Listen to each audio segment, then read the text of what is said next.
Atlantic Ocean, upon me hills, so for country, to educate, elevate, and promote. Yeah,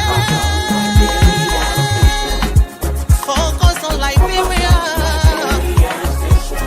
for Liberia, Liberia, for Liberia, yeah, yeah, yeah, yeah, yeah. From Monday to Sunday. From Monday to Sunday, it's focus on Liberia.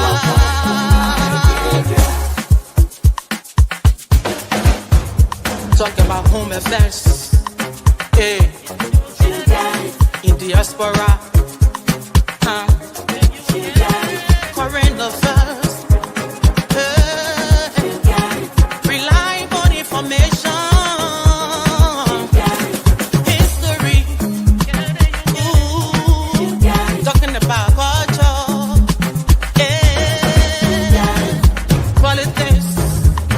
Education, entertainment, business, sports, advertisement, articulation. Focus on Liberia. Focus on Liberia. Focus on Liberia. From Monday to Sunday.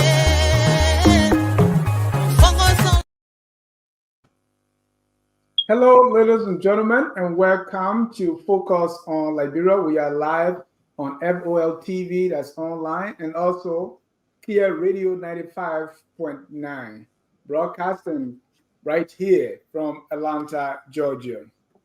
In today's edition of Focus on Liberia on Kear Radio, we're going to be looking at dual currency, that is, using the US dollar and the Liberian dollar side by side in Liberia. That's what we call dual currency. What are the benefits or the pros and cons of using dual currency? Do we have some? We're going to be talking about that. After we talk about the pros and cons, we're going to be making recommendations. If the pros or the good things outweigh the bad, it means we got to continue. How do we strengthen it? If we discover that there are more cons, more against it, how do we change it? In fact, where did this all start from? We're going to be talking about that. Stay tuned. Joining me to do this, I have Mr. Percy Harris. Percy, welcome. Thank you, Dennis. Glad to be back. Been a while, but it's always good to be back to discuss these issues, and hopefully we get the kind of necessary reaction that when you have such a conversation that you get an engaged audience is also very imperative for these conversations because the ordinary people have to be in tune to these things and because they are in the end it impacts them the most. And so yeah, just glad to be back to have this discussion. Thank you. At controls at Kear Radio 95.9, it's our producer James T. Wakwe. James, welcome to the show. Thank you so kindly, and I'd like to say good evening to our guest tonight, and good evening as well to Liberians. I look forward to a wonderful and exciting conversation. And we want to welcome all our viewers from across the globe. This is Focus on Liberia, where we educate, we elevate, and promote all things Liberia. And I want to start with, just on, if you are watching, we're going to go deep into the discussion. But if you are watching and you are using dual currency, somewhere you pay US, somewhere you pay Liberian dollar. If you are using it, I want to get your experience. How has it been? How do you enjoy it? How do you hate it? How do you love it? What is it about it? We want you to drop in your comments. And if you are not, if you are using all US dollar, still share with me your comment. We'll have time to talk and ask people, please share your experience using dual currency. And maybe I'm the oldest here in the group. I remember, the one in Liberia we refer to as normal day. We still have dual currency, but it was 1 to 1. So the importance Mm. of US dollar was not that big of a deal. And then Okay. when we stayed like that when the war was coming on, then it became like 1 to 2. But as a young person, teenager, you don't understand all this. You just enjoy it. Now when the Yeah. war came, and the rebels with all their false propaganda, those flesh-eating animals, they said, well, the papa is coming and we're going to pay Edo leave will change it to US dollar. And that's supposed to be a good news for all of us. So, this whole US dollar, and now it is all over the place. But at a time, it was 1 to 1 parity. So really Mhm. people didn't bother that much. Yeah. But now it's US currency, Liberian dollar all over the place. So without reading any book, without saying anything, I just want you to share your experience with the with dual currency and when you first saw it. James, let me start with you. My experience with dual currency is quite interesting, and one of which I did not understand, like you said. And then as somebody very young coming up, we made it like did not understand why are we using dual currency in a country like Liberia, and people have criticized it. And I too think that it has been one of the problems we have had for a couple of years, that our own Liberian data people do not at some point in time value it, and people think that the US has more weight. The US dollars rather has more weight than the Liberian dollars, and sometimes when you go to bar at some places they do not accept the Liberian dollars because they will tell you that they go to buy the goods in US dollars, so they will want to accept, or they will prefer to accept US dollars from you instead of Liberian dollars. And in some cases, like now with the current situation in the country, there are a lot of people who are refusing the Liberian dollars. They do not want to accept it. And when you go some places, you do not see Liberian dollars. They only see United States dollars, and it's quite frustrating for me because I want some point in time I had to walk a long distance to get my money changed, or to do some transaction at that point in time. So it's a bit I would say frustrating for me, especially for the past few weeks. And I think it's so good that we have someone who has some background or knowledge about the effect, like you said, challenges and some of the prospects of having a dual currency in our country, so that we Liberians, especially those who do not have a fair understanding of what these financial implications are, can begin to know and understand what it means for us, and how can we live with it and embrace it in the future. Thank you. We're also being joined by, and we got two finance accounting background people now here. So that's Konyene Fremont as the attorney, the financial guy, and also he's hustling right now. Welcome, Konyene. Yeah, thank you very much. I don't know. This is my first time calling from a vehicle, so I don't know how well I'm coming through. You're coming through fine, except that you have to turn your phone horizontally so we can get the black spots around your video removed. Horizontal? Yeah, sideways. Oh, okay. So let me go off and then redo it. Okay. I wonder if he has the app, because some phones do not just do it just like that. Oh, Yeah. no, I don't All know. right. I But have before to. you go out, Konyene, when you first use US dollar in Liberia? I think it was after the war. Hmm. I think it was after the war because before the war, I was old enough, at least up to teenage, and at no point we used US dollars. Yeah. So I believe some people have access to the dollar, but in terms of widespread usage, it was always the Liberian dollars. Okay. Yeah. Yeah. So I'll see how I can flip this thing around and see if it works. All right. It will work. Okay. All right. So yeah, that's it. It works. Oh, okay, but yeah, let's see. Yeah. Well, pay attention to the rule, one. Don't. Are you Okay, Jenny, fine? I have to flip it. So let's wait. I will go off and come back. Okay, sir. Yeah, and also want you to be safe also while you Yeah, driving. please be safe. Yeah. All right. So if you are there,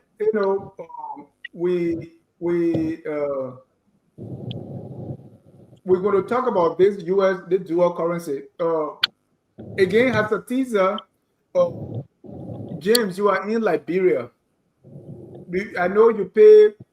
Uh, Give me again your experience. What are places that you pay U.S. dollar and places that you pay only Liberian dollar, and places that you pay only US dollar, and places where you can choose which one to give. Give me some example. I wanted this to be as practical as possible.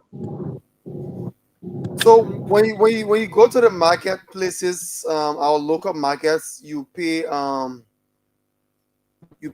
Liberian dollars mostly, but they will accept When you say United States local dollars market, maybe.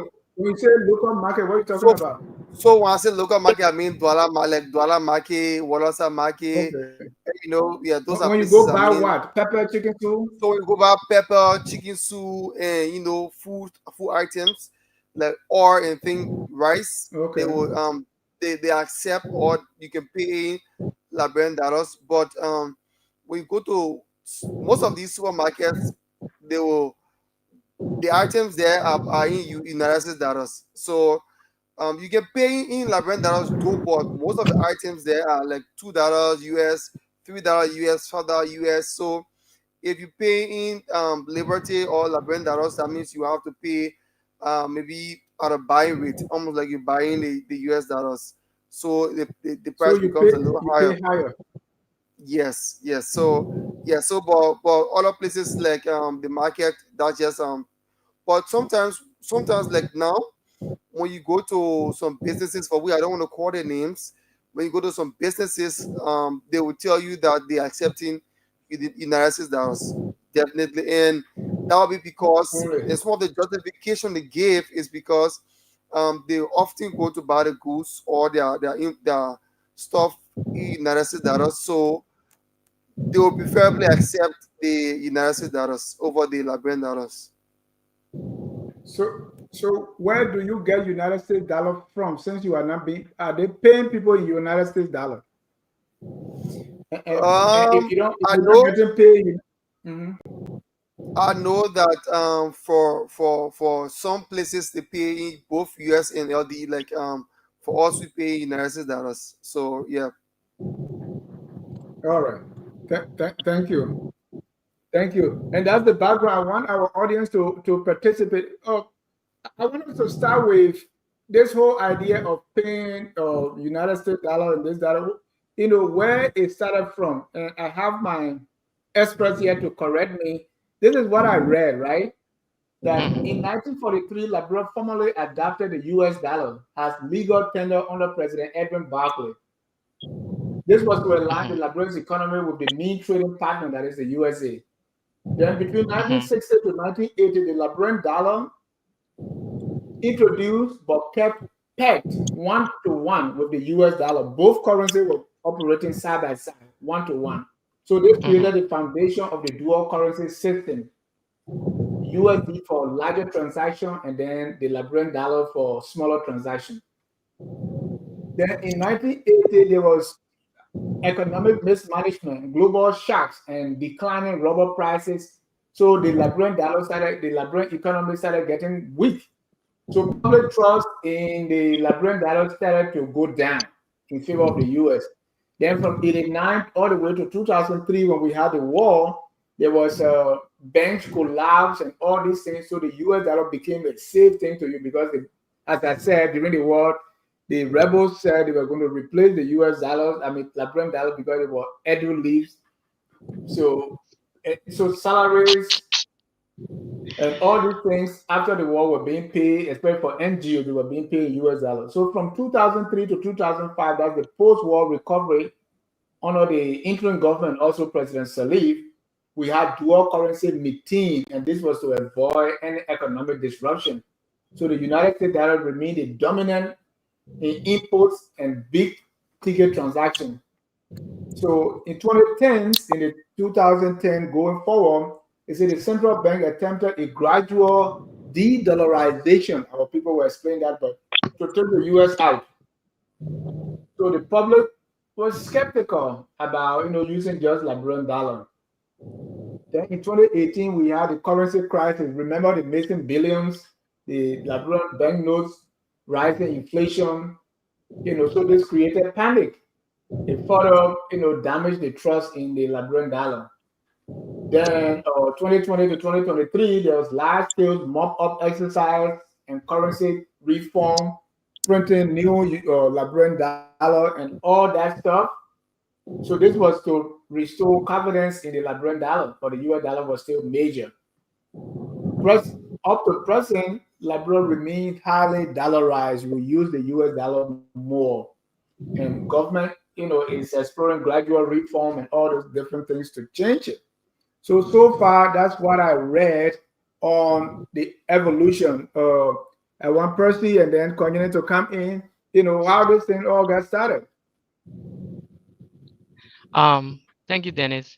Um, you did a great summary just now, but it's important for us to go all the way back beyond 1943 to understand how we got here, right?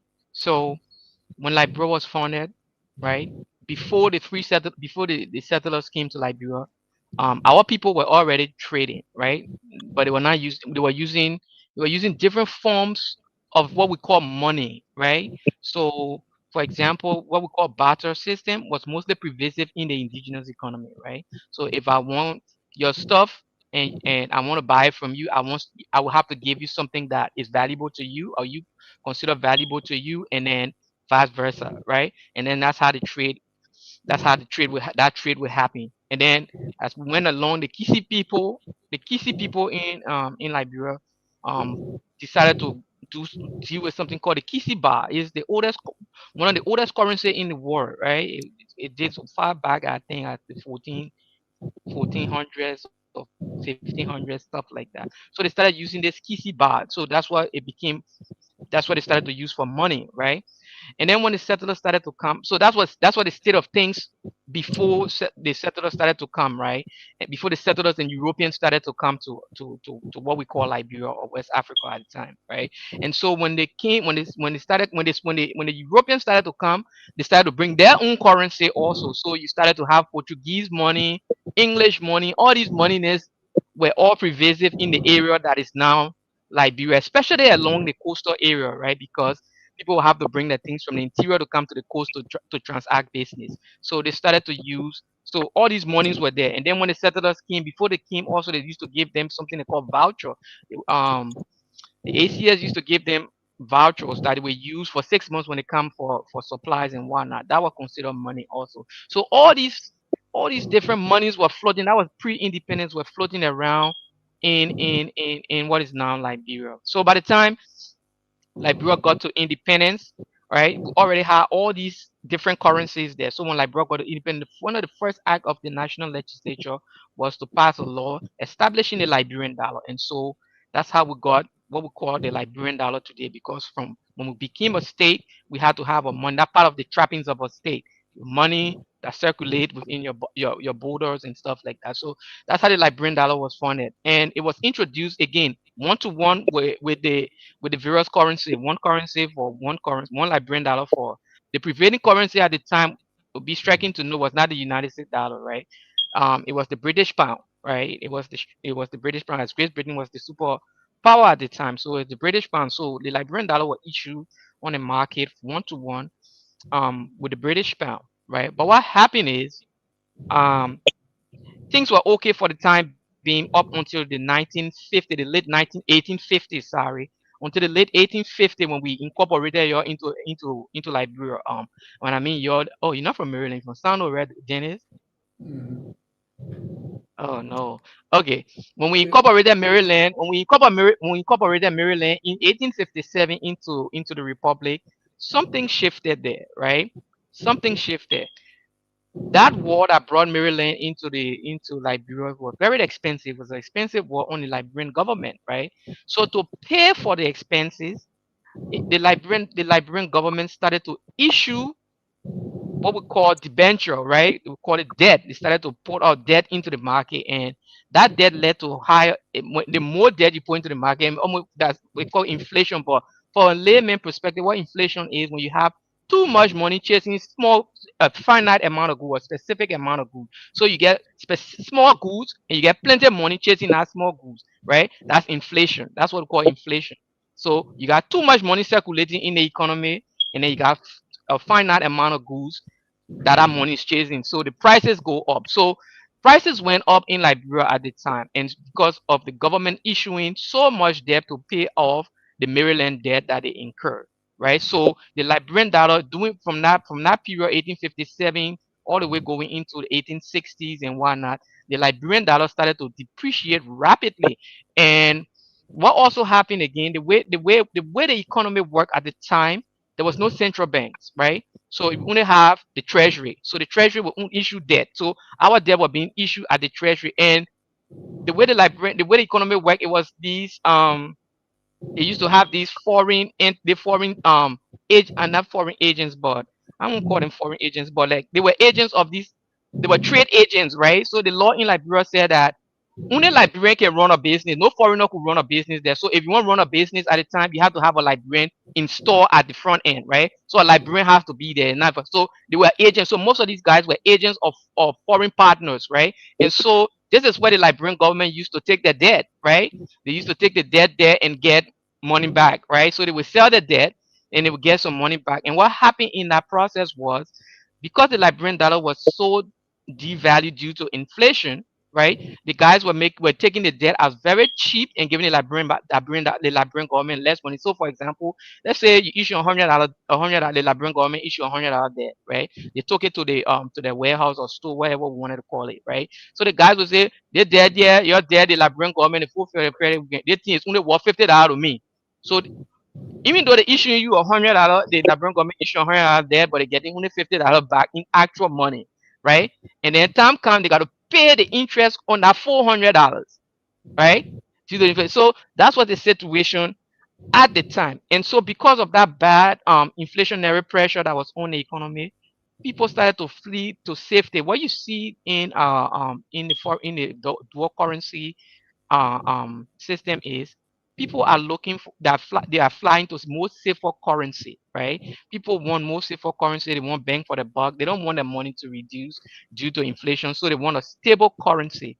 And being that the Liberian dollar hasn't been stable since 1857, right? So what we have here in this phenomena is something what we call dual currency, but actually is a flight to safety, right? If I have my money, I want it to last long with me. I want a better money. I want a stable currency for it. So I will convert all that my Liberian dollar into US dollar to have it because it's more stable. Because when the Liberian dollar reduces, I get less. I'm going to get less and less of everything that I'm trying to buy, right? And more, the price is going to go up. So that's what happened. That has been the phenomenon from the beginning of time until where we are, right? I will stop there, and then if you have any Yeah. question, we can pick up from the historical part, and then we can move to current days. Thank you, Konyene. I don't know what I want to distract you, but anything to add on the evolution? Well, I think the most part of it is the when the Liberian dollar was introduced, it was introduced mostly as coins. Well, mostly coins. And Yeah. people were using the US dollar um, basically for the notes. And in the churches, they used something called the West African pound, which were apparently tied to the British pound. So that's what it was. But I don't think the historical issue is as relevant to the contemporary issues. That's It is. what I think. I don't think it's relevant to the contemporary issues. Mhm. It is because if you You if got you me? have that- if you have that perspective, you will understand today because sometimes the issues we face do not change, right? No, Under the that's time. it. Another And time. so Yeah. if you No, understand, but Dennis, what we're talking I, about I, is you talking about something occurring maybe in 1850 or 1950. I don't think it is that uh, important for 2025. Maybe a recent history like 2000, like 1990 would be much more relevant. But I and you don't can, see history going back into 1850 or 1950 would be as relevant to today's situation. But one of those were the same issues. The people that were still Liberian, those were the same the issues we're facing today. They were still, that's what the same issues. Those were the same issues they were facing. They needed stable currency. Whatever we do today, we still everybody is flight. The flight for the U.S. dollar is due to because people want to have a stable currency. That's what they want, and the mhm. Liberian dollar is not providing that due to productivity issues. And even whatever way you think about it, uh, Mr. Freeman, for me it's relevant. We get that background. We can come to the most recent background. You know, we most of the time we blame a lot of things on the war. What role did the war play and the war and the immediate post-war activities play in this whole dual currency phenomena? If you want to speak to that, Mr. Freeman.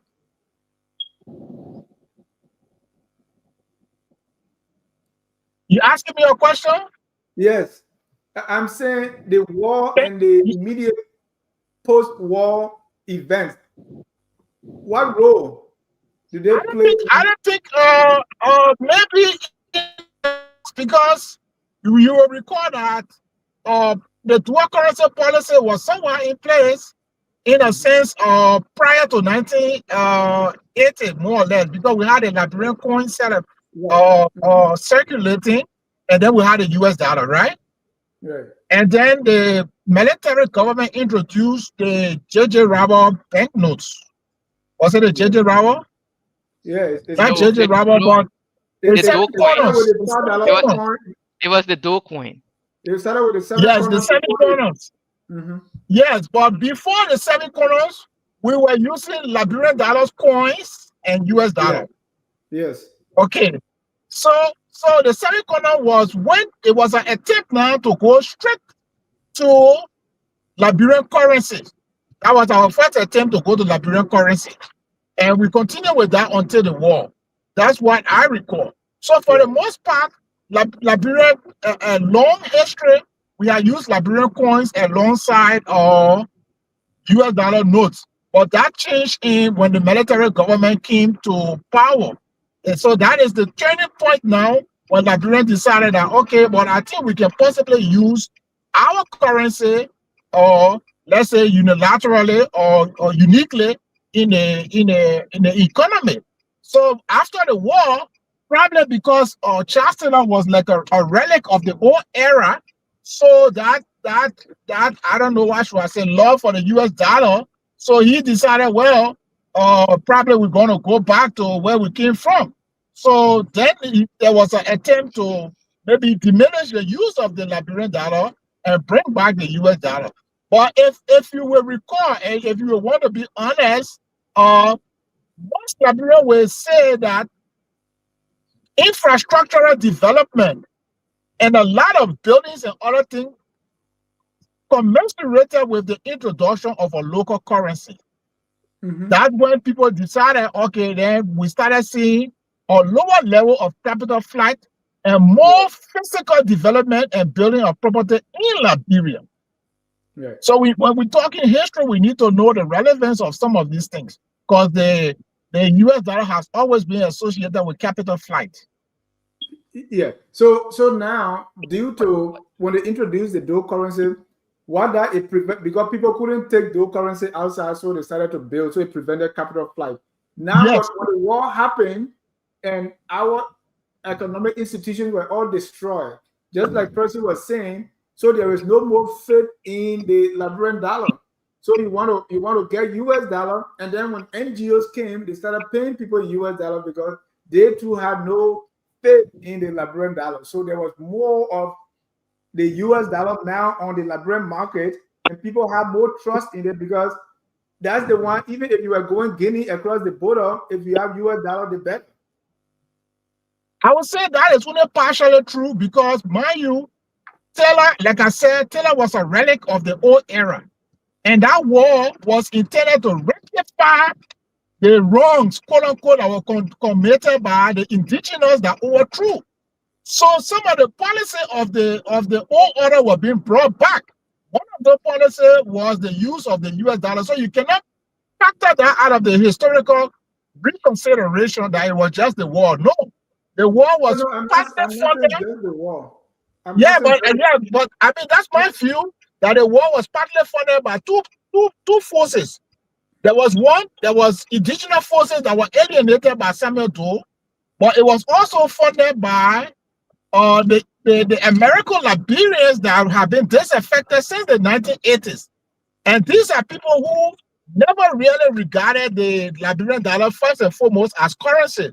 So with Taylor being head of that arrangement, the need to go quickly back to a US dollar arrangement was far more important than putting your economic horse back in order.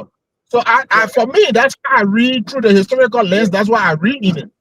right. And I disagree with that, not very strongly, but I disagree because when they were introducing the US dollar, I mean the rebels told us a lie. So everything that they were, the way they sold the US dollar was, it was better, and it was part of the propaganda. And because people were not educated as to why local currency and using another person's currency, so it was part of the propaganda war. I don't think it was merely to return Liberia, because he knew very well that was not going to be the case. But he could fool people and tell them, hey, we are going to do better. We are going to, the same way they told us that they were going to promote democracy and all the good things. So to them, using US dollar was what part of the changes that they were bringing that people were actually happy for. But Well, it doesn't look like you differ with me, Dennis. It looks like you agree with what I'm saying. no, You just using different I'm not. words. I'm saying the goal was not to say, okay, we are Congo people and we don't want to use, we didn't even regard local currency, so we're going to replace it. No, He but just did it because it was lying. Dennis, politically, they wouldn't say that. It's just my reading of it. They wouldn't say politically that we are reuniting the old order. I am saying it because that's my opinion, right? Hmm. Or they wouldn't say that. They would probably Oh, pretend and say, oh, US dollar is a better economic policy, so we would rather use US dollar. That is what they are likely to say. But I'm reading into history and saying that these people were people who view the old order very fondly. And so the attempt to try to reinstate the old order, one of the first things to do is to reinstate the currency arrangement pre-1980 currency arrangement. That's what they wanted to yeah, do. That's how I see it. yeah. And the little chip, the little thing I was saying there was, it was not just Congo people saying that. When the war happened and destroyed everything, people felt that before 1980 was better. And so that's why they wanted to go back to 1980. You know, that's it's part of rebel leaders' plan. They put you in a strict and strong area so that you will prefer, even if you are eating one cup, you will say, but they're better. It happened in the light of the Jews when they say, oh, we better go back to Egypt. But enough of that part. I want us to go to the good side. You know, the pro. Why would anybody choose to use dual currency in the case the US dollar alone with the Liberian dollar? I want us to go to the pro side. The only pro in this whole thing is this, Dennis. I don't know if it's even considered a pro, but the way money works, and I don't want to delve into the politics and who Congo people and all those things, but just the way money works, right? Just from a pure monetary perspective, because that's where I live, right? From a pure monetary perspective, the way money works, you have to for money to be considered valuable or so, it has to be demanded. Yeah. It's the same supply and It gotta demand be checked. forces. It has to be demanded. Something has to be, people have to want it for it to be valuable. That's where you get your perceived value from, right? Money has to be valuable. And as it is, way before time. And that's why I don't know what Warner's saying is not relevant to history. The economic forces that led to all these things are still present, right? People wanted valuable money, and what they perceive as valuable, well, currency or foreign currency or whatnot, that's where they would park their money. For example, when you read a letter, people used to leave from Liberia and go to Sierra Leone to buy egg. That's how inflation, that's how much inflation you had in economy back in the day, right? To the extent that people would leave from way moreover to Sierra Leone. Think about it today. They would go to Sierra Leone to buy egg. And then the people that were bringing goods and services to Liberia, they were hiking the price up also. Things were really expensive. And it was due to the fact that there was no demand for the Liberian dollars, right? Because it comes down to productivity. And when we say productivity, meaning you're making something that people want to buy and they will need your money to buy it. Yeah. That's plain and simple. That's the demand. That's the demand for currency, right? If you go to Ghana today, right, I don't care how much money you carry with you, right? The people will give you the Ghanaian cedis because they want the demand for the Ghanaian cedis to be up there, right? So they will take your foreign currency for you because that's what they use for international trade. So they will give you the local, so the local, they would give you the local money, and then you gotta go use the local money. So it creates demand for the local currency. But for our purposes, we have not been able to get to the point of where we can be where we are productive to the point that our money or our currency are in demand. And that's just simple economics. It's supply and it's demand. It's not 1990, it's not 1850. It's just simple supply and demand. We haven't gotten it right as a country for a very long time in terms of productivity. That's what happened, and that's why people are running to a safer currency in the United States dollars. That's all it is. And maybe I'm using the pro. Let me use the pro this way, right? Why it would make sense for somebody to use the U.S. The dollar United or States dollar, dual yeah. currency. Number one, this is what I pick up, right? Number one, they say economic stability. The U.S.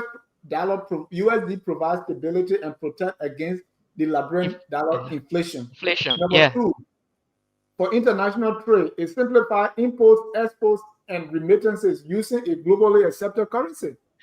And that's Number the US dollar, right? It's a yeah, global currency and everybody right. uses it.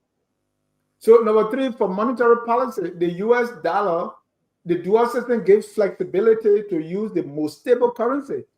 Because if I hold the Liberian dollar tomorrow, it will walk anything. So what I do with it? And, Yeah, and then it also, they say investor and tourist confidence. It attracts foreign investors and tourists who can transact easily. I have my US dollar in my pocket. I go to Liberia. I don't have to worry. I don't have to Okay. convert it. I can use it Yeah. right in the same economy and whatnot. Yeah, Right. it's Then the purchasing power. People can protect savings by holding USD when the Liberian dollar is weak. Pricing transaction offers choice of currency for business and consumers. Then inflation management.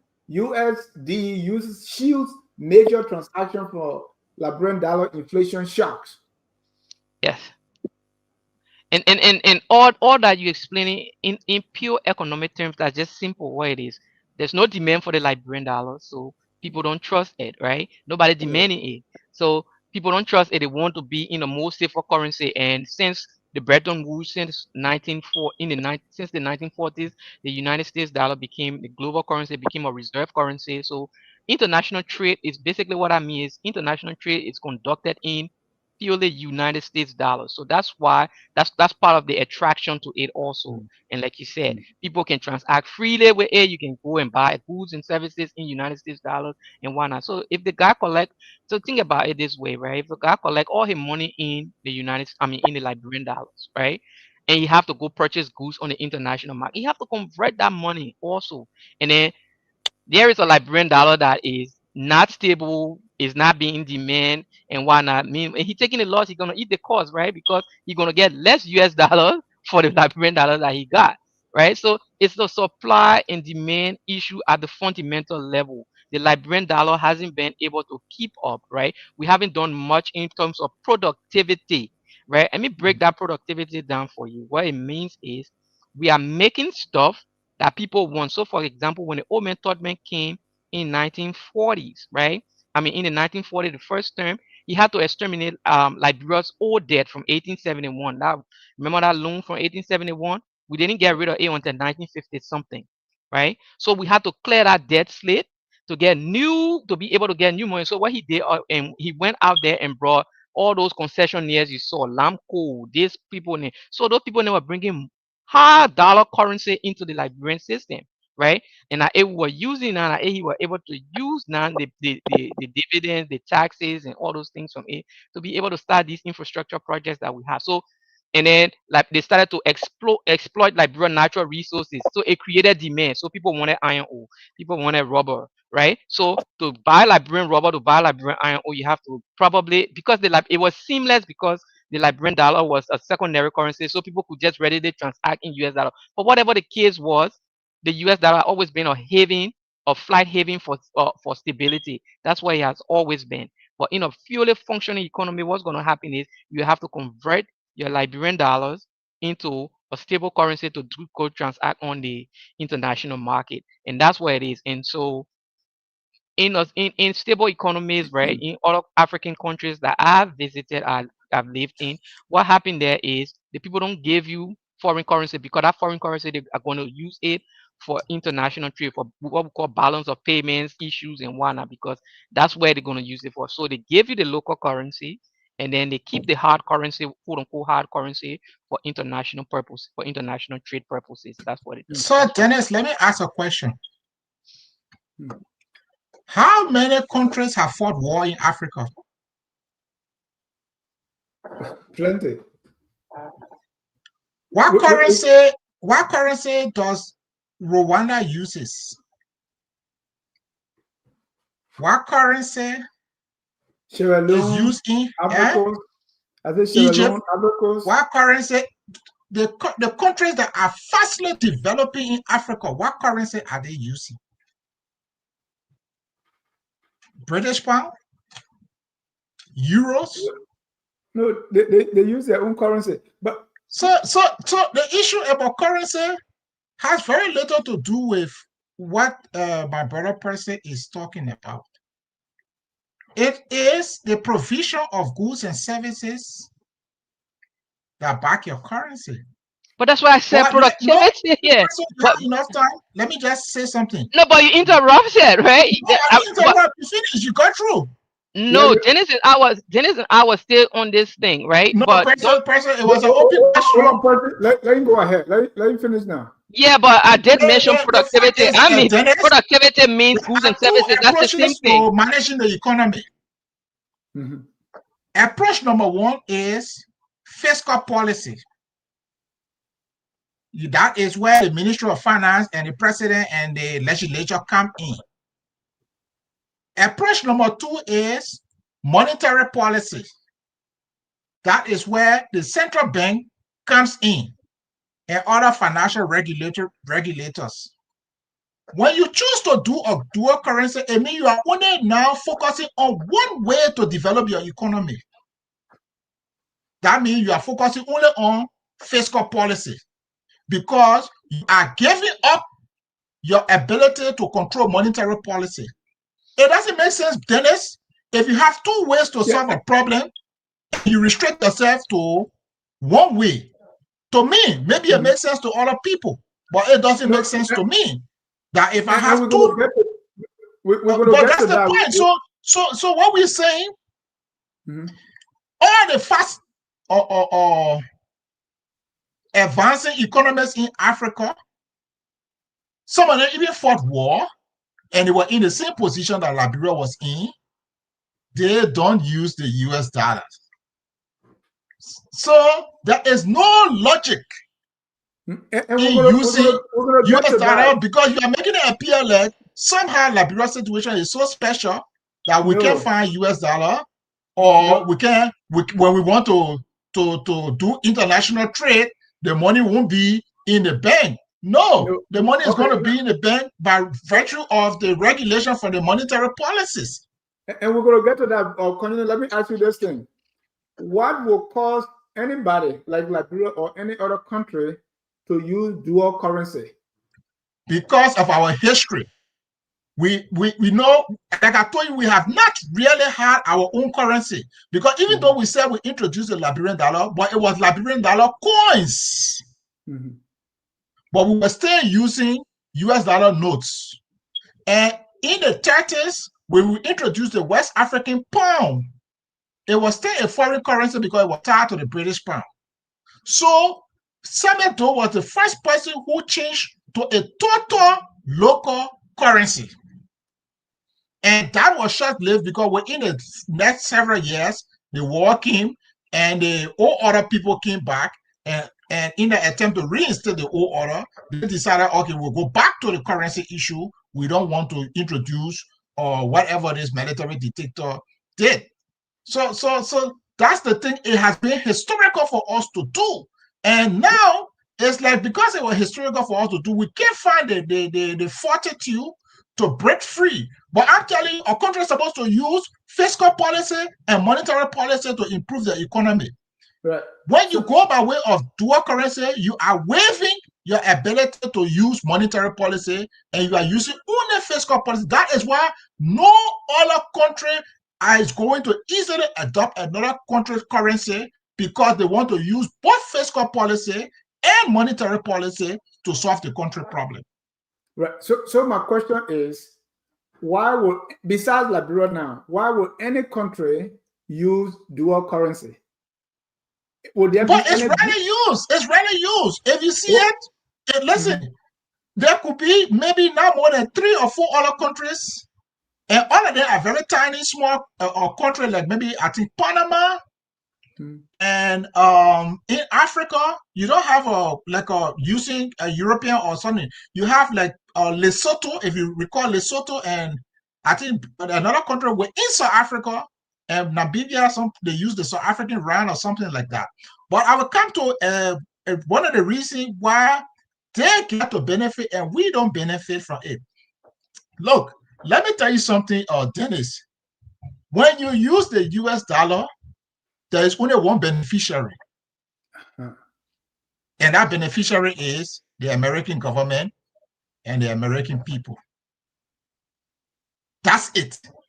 The reason why, obviously, some people who I will challenge person to tell me of any viable country that adopt dual currency, any viable country that is running on dual currency or that has abandoned their currency and using a foreign currency. I mean, Thank you, Percy. Before you come, see, Cornelia, I don't want you to appear that Percy or anyone is arguing in favor of dual currency. I don't want you to appear that. I don't want your question to appear that way. That's not the argument. Okay, but I'm just asking you a question. No. Yeah, I'm just saying. Because I'm challenging the view that a dual currency is beneficial to any country, and I'm saying around the world. I asked him a question. He said, so I rephrased my question. It's not so much about the benefits. Why would anybody use it? He said because of demand. So, Percy, let me let you go. okay. So again, I'm not arguing. I'm arguing straight economics and whatever else that I'm coming between finance, whatever else in between. That's where I live, right? I don't want to argue the policy and the politics of the time. I'm arguing strictly why is it this system persists, right? Whether in 1850 or whether into 2025, why is it persisting? It persists because the Liberian dollar have not, we are not, is there's no productivity in the Liberian economy. And absent productivity in any economy, what one I want to call goods and services, that's me characterizing it as productivity, right? There's no productivity. No productivity, there's no demand for the Liberian dollar. And when there's no demand for the Liberian dollar, it's backed by nothing. So people will fly. There's a flight to a safer, stable currency. That has always been the case in Liberia's history, right? We have not gotten the productivity part of our economy right? Even when we got it right, there was no, when we have a little window to say, okay, maybe in the 60s when we had all these multinationals in the country and we had inflows of capital into the country, maybe it was the time to transition the country slowly into maybe a more single currency economy.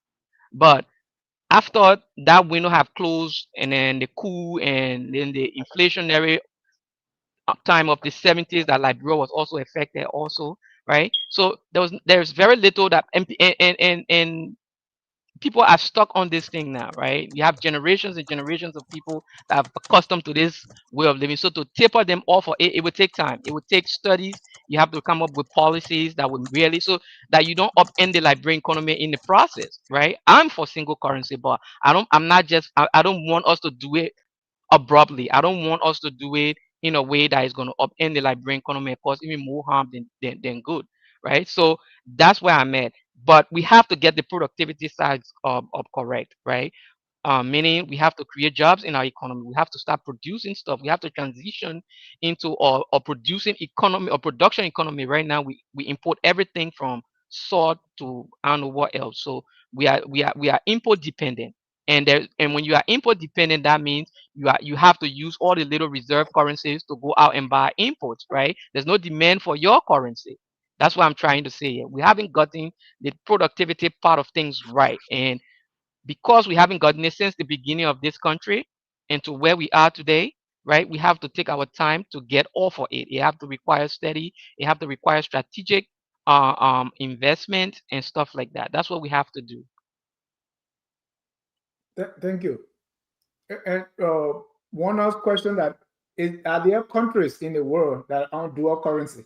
Yeah, Runner said viable. Then you have to define what because that's subjective, right? Okay, let's What start with what other Africa. viable What countries? country in Africa Viable using dual countries. currency, especially euro and US dollar? What country that you know in Africa? Not off the top of my head besides Liberia, and that's unique to our history So, also. Dennis, No country here in is the Africa. question. But you asked me, let me answer now. Let me Oh, see, let me answer the okay, go question. ahead. I thought you answered Yeah, already. is unique because our history is unique. No other country has Liberia history, and Liberia has no other country history. It's the uniqueness of our history that got us in this position for better or worse. That's what it is. So what then that's what I'm saying. There's no what other country. Then it depends on what viable means, right? Is Liberia a viable country? Dennis, Yeah.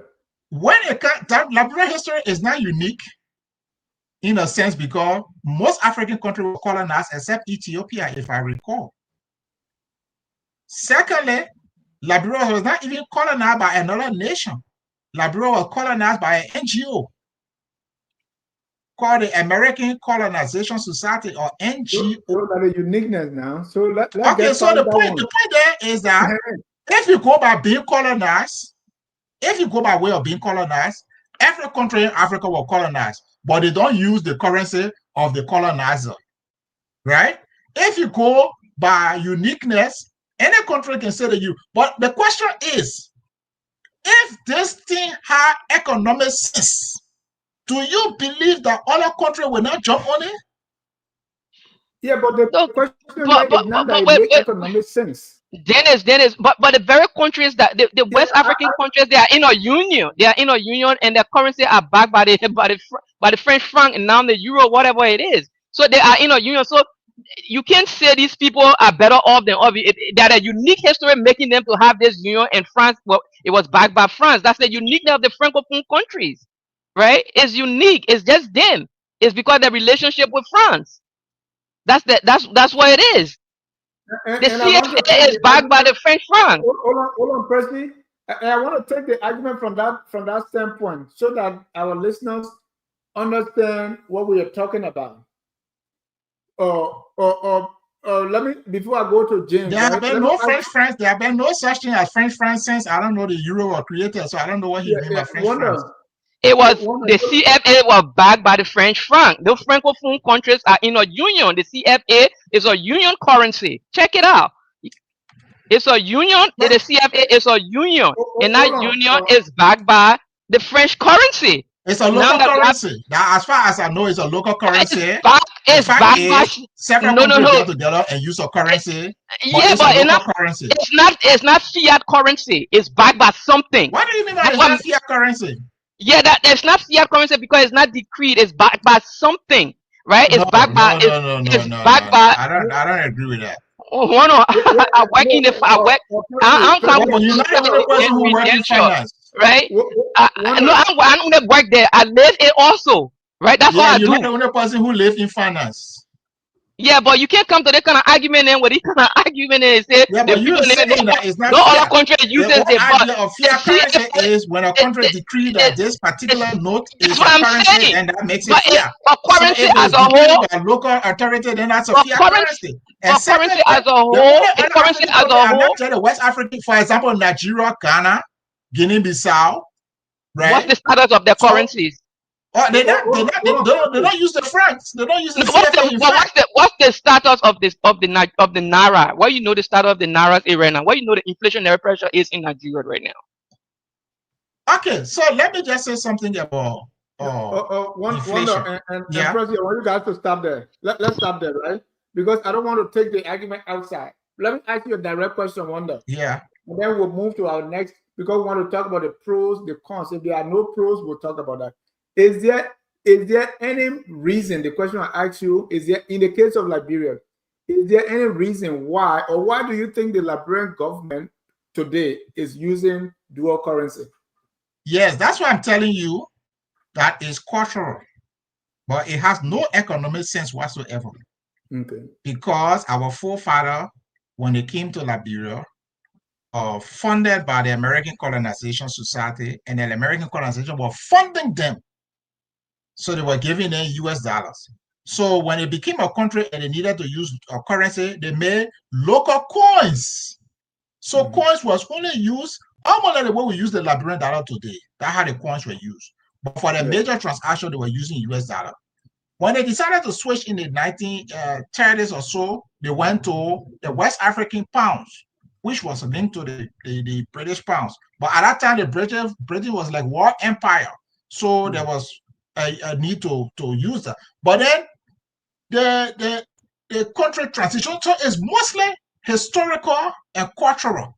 But in terms of economics, Dennis, there is a reason why 54 countries in Africa, only one country is using dual currency. So before you get to that part, right? So the people that were faced with that decision to either use the American dollar or the British pound or this, what other options did they have? What other things could they have done at that time? Oh, they could have done just what other countries did. Once you declare independence, look, let me tell you the benefit of a currency, Dennis. When you declare yourself as an independent nation, part and parcel of that independence is to have your own currency. Yeah. That is part and parcel of the independence.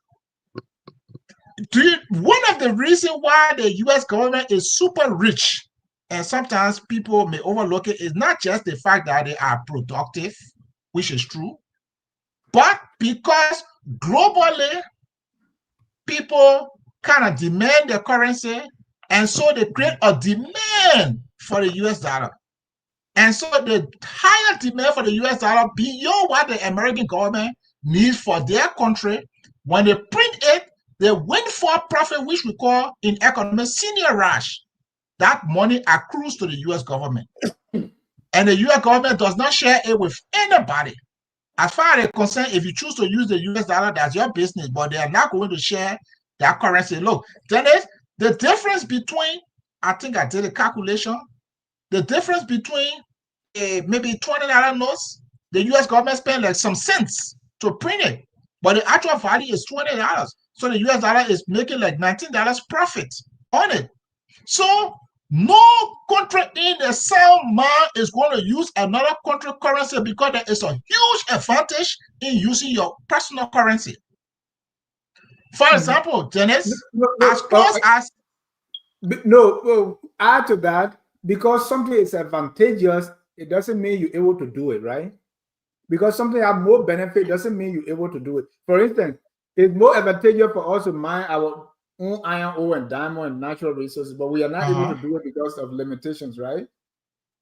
But if you're an independent country, like I said, it's part and parcel of being independent.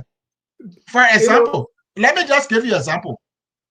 The US trade with Canada and the US trades with Mexico.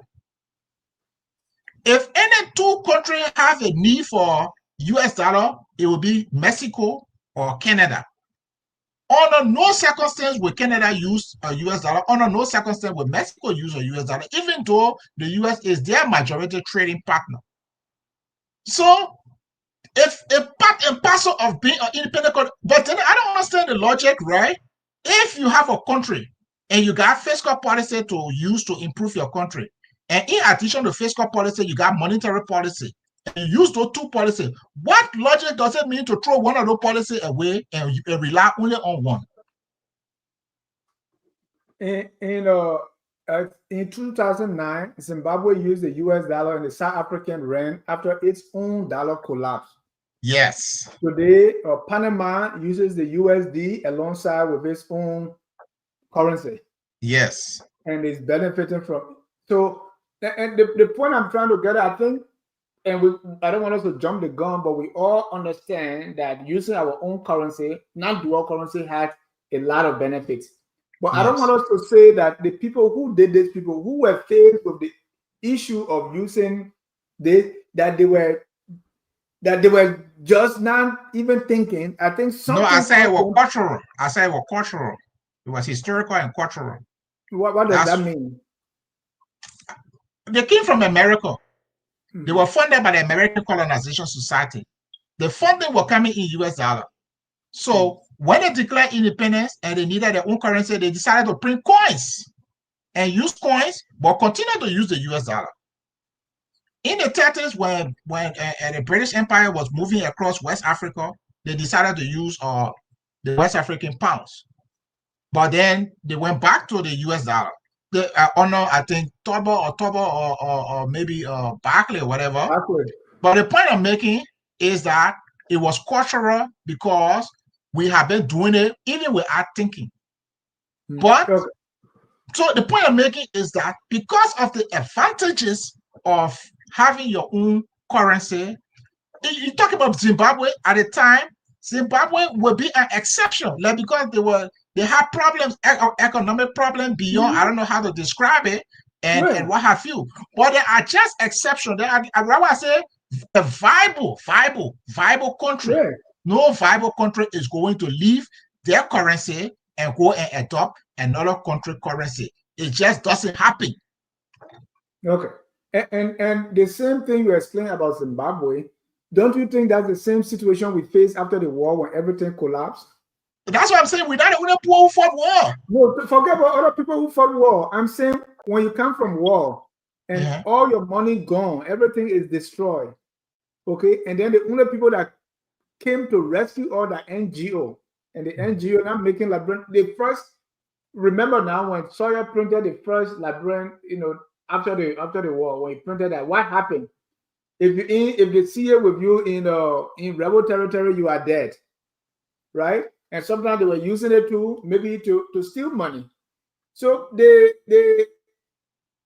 uniqueness of Liberia, we can't overlook that and say, well, the only reason they did it because the people were all stupid. No, but I didn't say it was stupid. I keep telling you, I said it was cultural. I didn't say it was stupid. I said it was cultural. I've never mentioned stupid here. All right. I said it was historical, it was cultural. Dennis, here's the thing. Firstly, Liberia is not the only country who fought war. Secondly, Liberia is not the only country that recovered. No, I can't. Liberia is not the only country that recovered from war. And other countries that did a much better job in recovering from war did not have to use a US dollar. So let's establish that that is a fact.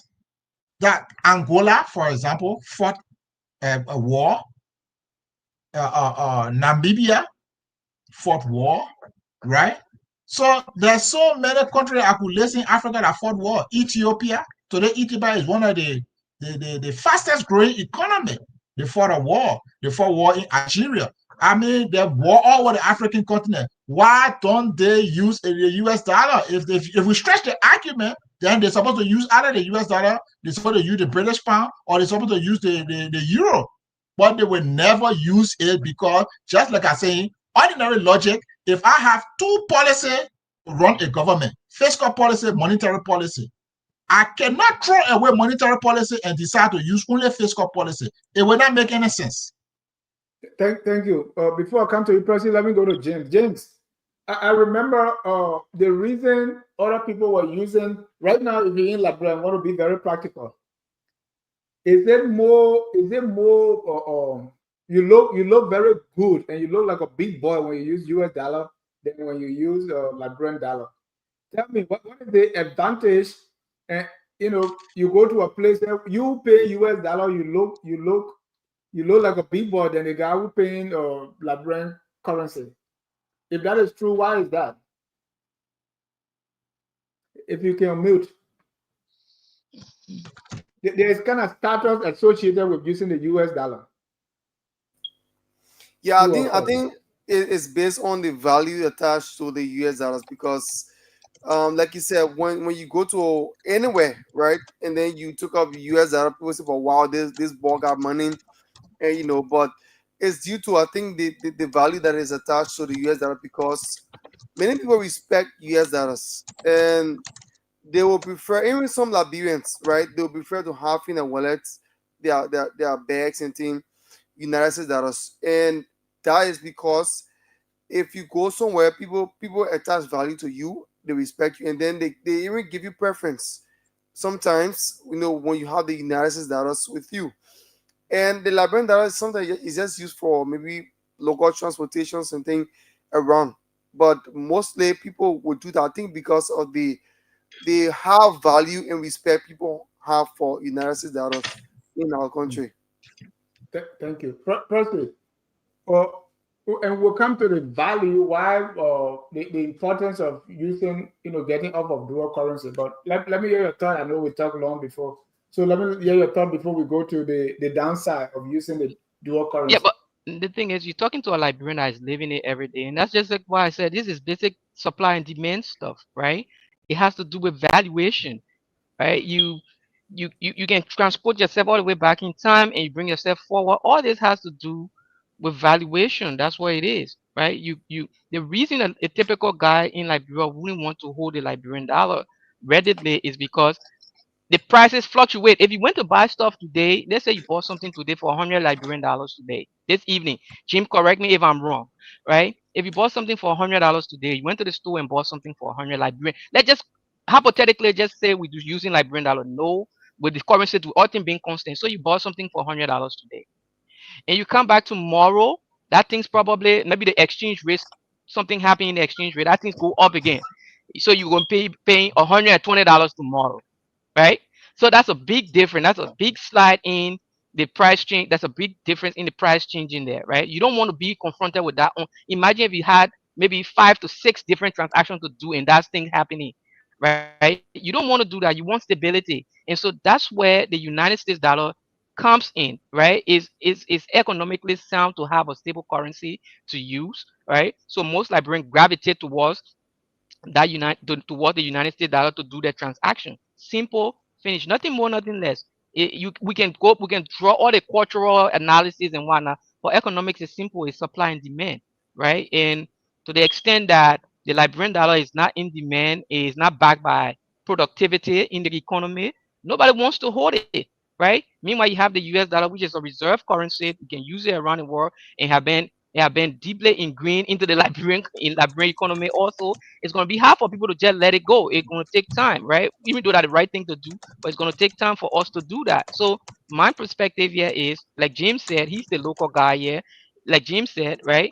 It's supply and demand. Besides the stature and everything else that comes with holding the United States dollar, is basically perceived valuation. People perceive the United States dollar as more valuable and more stable. That's why they gravitate towards it, and that's why it's so pervasive in the Liberian psyche. Thank you. So let's go about if we. I think the consensus here is having dual currency is bad for our economy. Let's talk about uh, Not uh, necessarily bad. It's disadvantageous to our economy. Not necessarily bad. There's a lot of disadvantage that come with right. it. Let's talk about the disadvantages. Let me start with you, Warner. Okay, let's start with what we call the senior rush revenue because that's the biggest disadvantage. Mhm. Senior rush revenue, I try to break it down for people to understand. Money, or what a person mentioned as fiat currency, is a blank piece of white paper ordinary piece of white paper. The government put some funny print on it, and the government said this thing is valued for $100. But it may cost the government maybe $1 to produce that, to put a funny thing on it. So you put some funny print on a plain piece of white paper, and you call it $100. So your cost of production is $1, but you value it at $100. So your profit is $99. That is the kind of profit that is in currency. That is why, Dennis, no country in the sound mind is going to use another person's currency, because they want that ability to get that senior rush revenue. So when you are producing goods and services, there will be demand for your currency. And when there's a demand for your currency, you have to print more money. Each time you print that $100 bill, $99 profit comes to the government. That's how central bank is able to have a stockpile of cash, that if there is some trouble in the economy, the central bank can put some money into that area and stabilize the country. That's how you stabilize. So you don't only have fiscal policy to stabilize the country, you have monetary policy. But when you decide to go to a foreign currency, then you are out of that whole ability to control what's happening in your country, because you don't have the printing power or much control over that aspect of your economy. So you are left with only fiscal policy. And fiscal policy has a limitation. It is limited by how much money the government can tax and collect. But monetary policy has no real limit, depending on how much the economy is demanding for your currency. You call something they call production. What will make somebody to print their own currency? Anybody the first step is independence. That's if you're independent, you want to have your currency to control your own economy. The second thing is, when you are producing goods and services, people need to buy those goods and services. So if you can produce goods and services, you can do currency. But we're not producing anything. You can't say we're not producing anything, Dennis. That's no, not true. No, but we're not. I mean, the fact that we are low on manufacturing, we are producing a lot of things. For example, we have farmers, they are producing, right? We have rubber, they are producing. We are mining, they are producing. We are engaged in providing services, so we are producing. So we're not producing any better than Sierra Leone or Guinea or Togo or Benin. Okay, they are producing just like us, but they are able to better control the economy because they are not relying only on fiscal policy. They are also relying on the monetary policy. But for us in Liberia, we are throwing away the monetary policy because we are going with the US dollar. So we say, okay, we don't want to control our economy from monetary policy, so we'll just restrict ourselves to fiscal policy. And I'm saying that is a big disadvantage you are putting yourself at. And you are also saying the only reason we are doing that because of history and culture. Cultural and historical reasons, yeah. We're so used to it, like you're so used to something, even if it's not good for you, you don't want to leave it. Thank you. Firstly, let's talk about the disadvantages of dual currency. And if you can also add, speak to what Wanda said. Yeah, he enumerated one of the primary reasons. True, you to control your own money. The production, the production cost versus the valuation cost, the difference in there, the profit that you make from there, it helps to run government too. So yeah, that's one of the advantages. And why would you not want to do that? Huh? Why would any country not want to do that?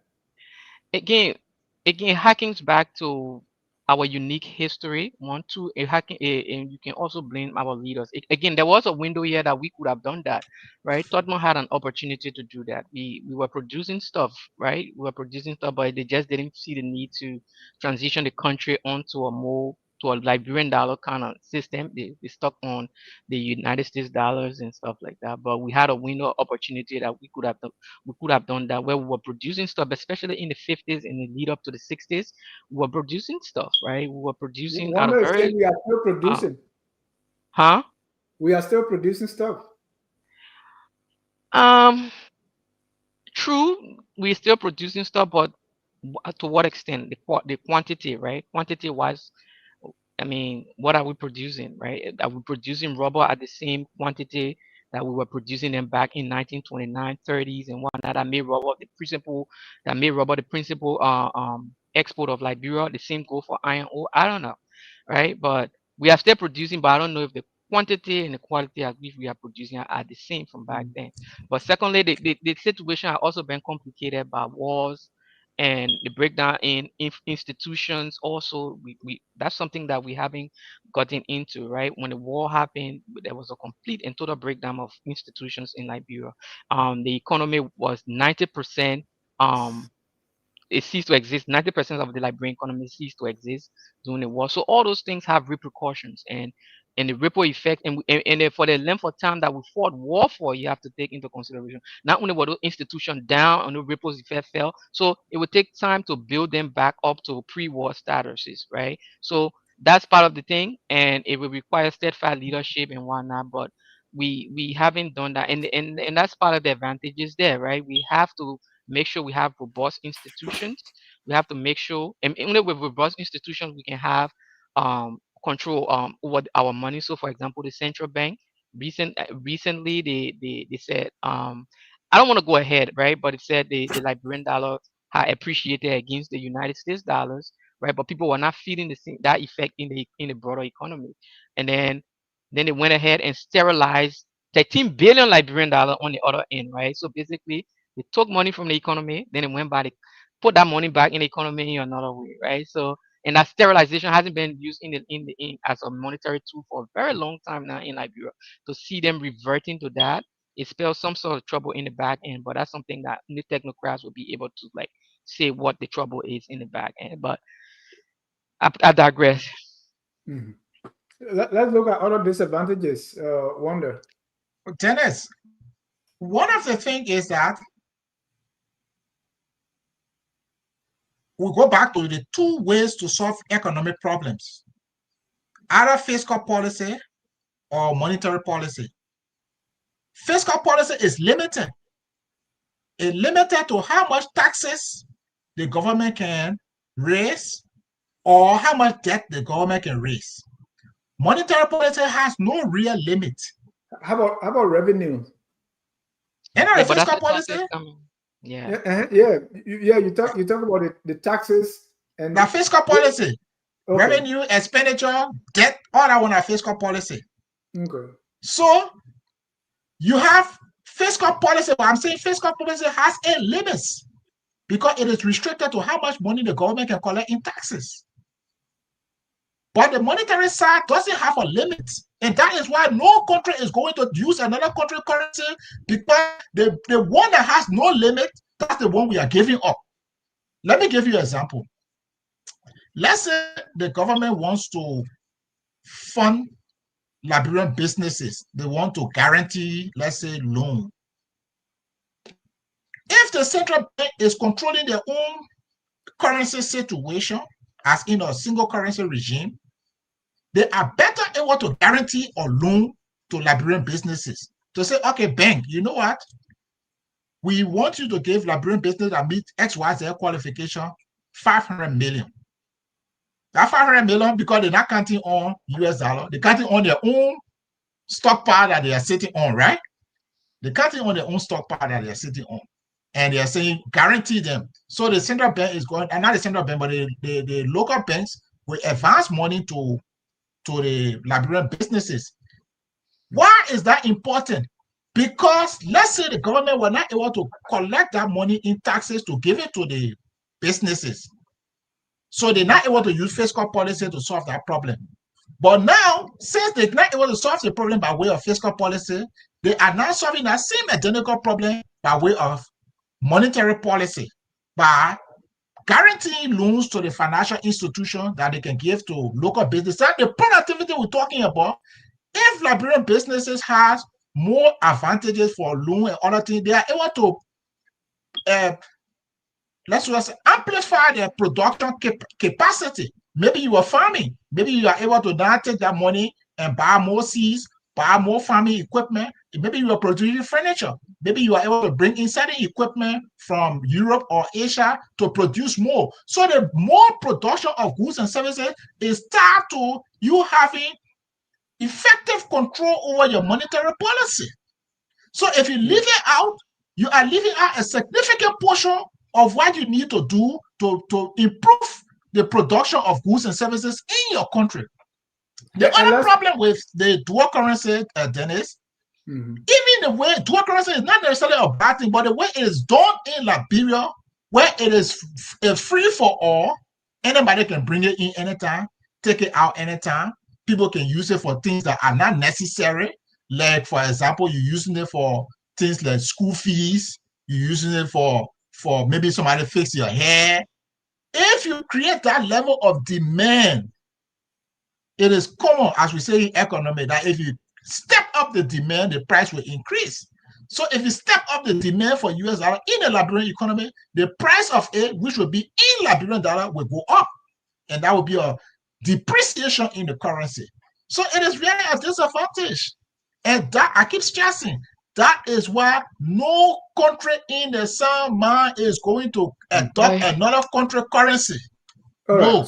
So I want us to go to recommendation, but before we go there, let me start with this. Almost like the same issue with changing our flag. This has been a story of discussion people have had for years, and still it can change. The pledge, at least, all different things, right? Why is it that this same question, because we are not the smartest people in Liberia, right? Or the only smart people that know that dual currency has plenty of disadvantages. Why have we not been able to change it? Let me start with you, Fremont. Let's talk for just a minute each. I mean, with everything, why? I think in recent times we have not had like politicians that really have committed themselves to the development of Liberia. If you take the case of, let's start with Ellen, and I don't have anything against her because I voted for her myself. But even people who were educated in Liberia, when she was forming her government, she gave priority to people who were educated in the US. And she brought an overwhelming number of people from the US until the people who supported her from Liberia was complaining because they write off the University of Liberia as a source of knowledge. So we have this historical admiration. When we got to Weah, I think Weah was just clueless. He was just very corrupt. And he was overly focused on stealing as much as he can in the shortest possible time and building homes and other things for himself. So they didn't have time to sit down and think about policy-wise, how to spur growth, how to attack economic problems and stuff like that. So if you look at it, like I already mentioned why Taylor didn't do it, because Taylor and other people, these are the people who were so enamored of the old order, they were more interested in bringing back the old order. So we have had a critical mass of Liberians not fully dedicated to the country to the point of saying, look, if it's a chance, if it's a risk, it's a risk worth taking. We'll take the risk, we'll solve the problem, and that's leadership. Because you are saying, okay, I know it's risky, I will do it, and if there are problems, we'll solve the problem as we get along. That's the way to solve the problem. Thank you, Percy. So the same question, right? Because from what I understand, Wanda's saying is the issue we have not moved forward with this is political. People don't have the will, or they're not even thinking about it. They don't have, they're clueless. So what do you think? I think we maybe you can put it in that fashion too, but I think we have a consensus issue among the political class, and when I say a consensus issue among the political class, I like to deal with this historically. So when you take Liberia as a country, right? So the move towards independence was somewhat divided, but you had a political class at the time that came to a consensus that, listen, the best thing for us to do is to go to independence. whatever we have to do to get to independence, we'll do it. And so they forged that consensus and dragged the country along to independence, right? It's the same thing that happening today. If you look at the political class, I think there's a consensus around infrastructure, especially roads. So Walker come, he won't build road. We are king, he flirted with roads and whatnot. So there's a consensus among the political within the political class that road is an essential constraint to economic growth, right? So everybody wants to build road. Keep your eye off for what I'm saying. So everybody wants to build road. So to solve real serious problem, socio-economic problem of the country, the political class have to come to that realization. They have to come forge a consensus. No matter what party you come from, they have to forge a consensus that this problem is serious enough that require our attention to get fixed. So, for example, the issue of loan to the private sector, right? Of credit to the private sector, if there was a consensus within the political class that, hey, listen, another way we can unleash economic development onto this country by empowering Liberian people is by, like, opening up credit to the Liberian to the Liberian masses, right? And so there will be a solution because there is a consensus. What we have here is we haven't had the kind of consensus, the kind of real consensus that can actually develop and move country forward. We haven't had that in Liberia for a very long time. And what is responsible for that? Um, um, I will say there's a culture in Liberia, right? There's a culture. I don't know when it was developed, but there is a culture. There's a thinking in Liberia that government is this place where you go to get rich, as opposed to serve, right? And I don't know if which generation started that, right? But I think it have been passed down to several generations that once you get to government, this is the place you go to amass wealth, as opposed to using the private sector. That's why everybody have abandoned the private sector, right? As opposed to using the private sector to accumulate wealth. Government is an easy avenue. Government have been seen as an easier avenue to go to amass wealth, to get rich and whatnot. So that's why you see everybody is flocking into politics. Nobody wants to do business. But, Nobody wants to do engineering and whatnot. but before consensus come, Hmm. before people say agree, they must have Hmm. the knowledge. Agree. Do people know that this is bad for this is disadvantageous? Do people are people even demanding it? Or is it that every time we go for election, we are talking about who will build The roads wrong or thing. who? Yes, that's another problem too. The people don't know these things. But not that they don't know, they don't understand it at the level at which we are discussing it. The ordinary man doesn't understand why he have to pay two different currencies in his country. He doesn't understand that, right? But he's using it. But me and you who understand that, we having the political class haven't come to a consensus on these things. Maybe they too are not educated about it, or they don't know about it. But that consensus that is missing, right? That's what's causing the problem here.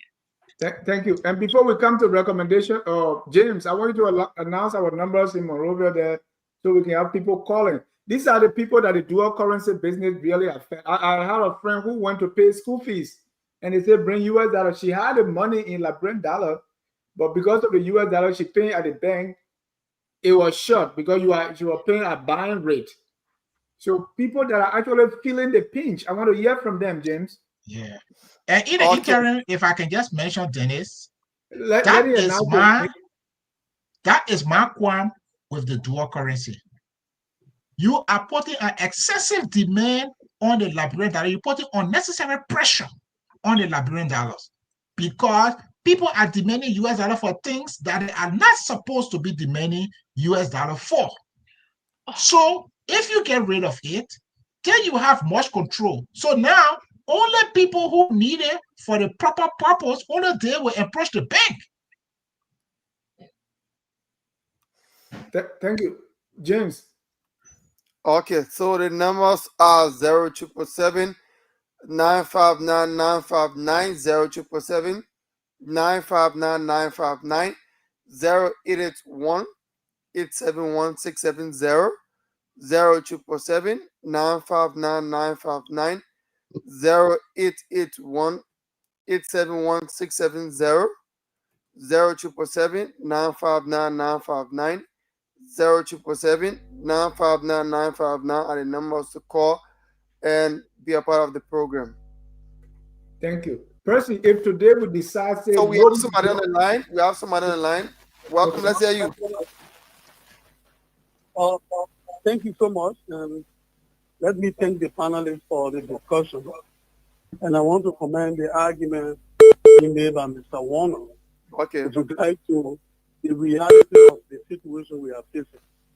I think the issue of U.S. dollar usage is just psychological, but it has no real economic benefit to this country. When you come to look at what is happening in the country, people are using Liberia as a conduit to trade for U.S. dollar across the border. So even a U.S. dollar coming into the country, we don't have control over it. And so this is not good for economy. Like you rightly mentioned, you see that U.S. dollar is even being used for reasons that are not necessary, even for domestic transaction. In no country you're going to see that. And it doesn't mean that getting away of U.S. dollar means that we're not going to need U.S. dollar in Liberia. What I mean is that all U.S. dollars that will be coming into the economy will now be settled in the financial system where those that need those FX for import purposes, we have access to them. And not just everybody using U.S. dollars for everything. And so I think I just agree with the argument. We just need to muster the courage, the political will, and just move away from this psychology of U.S. dollar, which is actually feeling a lot of other negative vices for the economy, including corruption and all of that. Because it's easier to do James, U.S. dollar with you at your James, house. where is he coming from and what's his So there are no background? disadvantages with having U.S. dollar in our economy as a legal tender, So as opposed to having what, Liberian dollar. where you say you calling from again, please? I'm calling from Monrovia. I mean, which part of Monrovia? We just want to know. Cardwell. Caldwell. I think he's Yeah. probably on the chat here. Okay, thank you. Let's hear from another person. Welcome. Let's hear you. Your name? Where do you call from? That person went off. Another person. Welcome. Let's hear you. Yeah, hello? Your name? Where do you call from? Yeah, I'm calling from Waraza. And what's your name? Yeah, I may want to do Yeah, that. Usman Diallo. Exactly. Okay, go ahead. Hey, the two currencies are on the market. There's a good reason why the politicians don't want to allow the Liberian dollars to be used as, the dominant currency in the market. You can easily pocket 10,000 US as compared to 10,000 equivalent in US in Liberty. So that's the only reason they can easily steal $1 million and put it in a pocket and move with it. If not, if you use the Liberian dollars and reserve the US on the bank, we'll be fine. Oh man. Oh man. Hello? Yeah, go ahead. Go ahead. We're getting you. Yeah, I think we'll be far or better of the economy, we transact. But look at what happening now. Mm. People just decide to just buy a US give a US at any rate. So There's theft, open theft you on the market. okay? But you are in the market, right? What's your own personal experience with maybe interacting with business people and other maybe people with the Liberian dollars and US dollars? Yeah, you have US. If you want to choose US now, what people are doing? They decide to give you 750, 850, and it shouldn't be. And the prices are not falling as compared to as how the rate is. Okay. The price remain. In fact, most people prefer now in Liberty. If you go to buy now, some people prefer giving them Liberty to US. Okay, thank you. Let's hear from another So person. it's just open stealing. Which you can actually understand why we have refused to reserve the US on the bank and have a dominant Liberian dollar on the market. Okay, let's hear. Thank you. Okay, thank you. 077-959-959, 077-959-959, 0881-871-670, 0881. Let's hear this person. Welcome. Welcome. Larry, Yeah, your name. Where do you call from? this is Mama M. Johnson. I do call from Panya. Okay, go ahead. Really thank you to the discussion, even though I just spoke into it. But I think, yeah, if many of the institutions we think this way start to discuss issues that affect our economy, like you're doing now, it will be a plus to us. For example, in the law in economic, the Bryan's law says when two currencies are in circulation, the one with the highest value takes the lead. And this is why affecting, our economy in Liberia. One thing we can do, starting from the salary disbursement, you know that even the US dollar, people give 80% of your salary over the Liberian dollar. So let's start from there at first. I think instead of two currencies, our pay or our salary should be just in Liberian dollar. From there, you will know that we'll be giving the Liberian dollar value, over the US dollar. But in a more you have the two currencies in circulation, people will prefer the US dollar affecting the economy. Even if you are going in the market practically, you want to buy something, and it is being sold for Liberian dollar and that of US dollar. When you want to buy in Liberian dollar, they will give you the US rate, increasing the rate, and it costs you to spend more Liberian dollar. So it's affecting us. But I want to say thank you to the discussion. I think this kind of a discussion will help our economy and will grow from there in terms of economic growth and development. Thank you. Okay, thank you. Let's take another person. 0777959 0777959 0881871670 0881871670. Let's hear from you. This is the program Focus on Liberia and it's on Kear Radio 95.9. And we have in studio, not in studio, rather online, as our guest Percy Harris and also one of Freeman.